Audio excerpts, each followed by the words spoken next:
waxaan jeclahay in halkan tacsi aan uga dirno ganacsatada u ganacsanaysay suuqii Wahen ee xalay toole la kulantay masiibadii dabka. waxaan ilaahay uga rajaynaynaa awilnaq inay ka helaan. waxaan nahay ummad adag duruufaan ka adagna soo mareen shalay bay ahayd maalinta inaan waxba haynin. waxaan ilaahay ka rajaynaynaa niyad samaanteena inaynu ka soo kaban doono. kulley waa masiibadana ilaah baa keena. masiibooyinku way fara badan yihiin. masiibada waxa kamid ah abaaraha imika ku jirno, waxa kamid ah daadadka, waxa kamid ah dhulgariirada, waxa kamid ah dabka. intuu masiibo awoodda bini'aadamka ka baxsan. masiibooyinka midna waa wax uu bini'aadamku keensado, waxna waa xaq Alle ka yimaada. marka haddaynu nahay dad muslimiin waxaan ku niyadsanahay wixii Alle keenay inuu qadar Allaha. waxaan ilaahay ka rajaynaynaa inuu awilnaq fiican aynu kala kulanno kana soo kabanno. runtii waxaan jecelahay maadaama wasaaraddu tahay wasaarad farsamo oo inta badan farsamooyinka nahay inaan xogaa yar sharaxaad ka bixino. masiibadaas xalay dhacday ee dabku baxadeedii xajmigeega intuu ahaa. sidaynu la soconno masiibadaas ilaa abaar 8 habeenimo ayay bilaabantay. shakhsi ahaan waxaan imi 9kii habeenimo waxaan joogay ilaa 3dii ilaa 2dii barkii ilaa 3dii inta u dhaxaysay masiibadaas socotay. tiinka farsamo yaqaanada wasaaraddu saakaygu hawshooda waxay inay soo sugaan albaaxadda masiibadaas waxa ay gaadhay dhul u dhaxeeya 9,990 mitir square ama 9 hektar iyo badh. kama warrami karayno hantida ku burburtay maanta, laakiin waxaan ka warrami karnaa baaxaddu intay gaadhay. runtii waxaan aaminsanahay dadaal la bixiyo dadaalkii ugu badnaa ayaa laga geliystay meesha goobtaas, hadday noqoto dawladda iyo hadday noqoto shacabkaba iyo hadday noqoto saaxiibada aynu Soomaaliland intuba. laakiin caqabad baa jirtay. caqabada ugu weyn ee jirtay waxay ahayd dhulkaas amba meesha uu ka kacay suuqa uu ka kacay dabku waxa xidhnaa dhammaan wadooyinka ugu dhan. waxa xidhnaa 9 wado oo qaarna soo galayeen qaarna ka baxayeen. marka waxaad kaatay hawlwadeenadii oo xil saarnaa daminta dabku inay waayaan goob ay ka galaan. waxaas markaas suurtagal noqotay in guryaha qaar la dumiyo. guryo dhan oo jiray baa la dumiyay xalay. wax ka soo dhaca waxbaynu ka barannaa.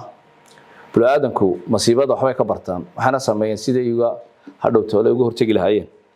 wajaale ayaad ogeydeen 2018kii masiibada ka dhacday dabku waxay sabab u noqotay in la sameeyo qorshe magaaleedka Soomaaliland ee jira. waxaan xusuusanahay imika qorshe magaaleedka magaalada Boorama waxa ku jira in laga sameeyo 12 mini market ama suuq yara oo degmadu yeelan doonto. master plan-kaas wuxuu qayb ka noqon doonaa mustaqbalka dhow in laga fikiro sidii aanay dabka looga hortagi lahaa. waxa kale oo imika Hargeysa aynu ka baranay 10 ayno ah sidaynu hadhow toole uga hortagi lahayn masiibada dabka.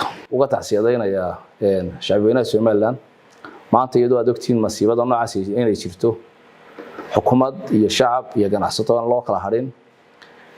xubnaha gudoomiyaasha ururada macaaridka intay 9 ka soxnaynta soo kacaan inay dadka yiraahdaan waxba wala idin qaban waayay habeen xalay oo dhan ay ka hurdaan. xukuumaddu itaalkeyga waxay karayso way qabanaysaa.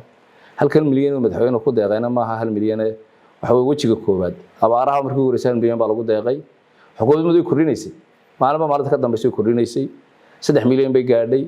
waa la sii waday xukuumadda ku dhawaad 5 milyan oo dollar ayay ku bixisay. laakiin shay kasta wuxuu baahay as emergency sidii wax looga qaban lahaa. marka maanta ma baahnin in la mucaaradeeyo ama mucaaradnimo lagu sheego masiibada ay nagu dhacday. waxaan jecelahay inaan mar labaad u mahad celiyo sidaan hore u sheegay ciidanka dibadamiska oo isleeyahay la'aantood xalay markaan aan xogaal u ahaa ilaa 3dii habeenimo inaan ahay markaas nafuurayaal aad u dadaalayay.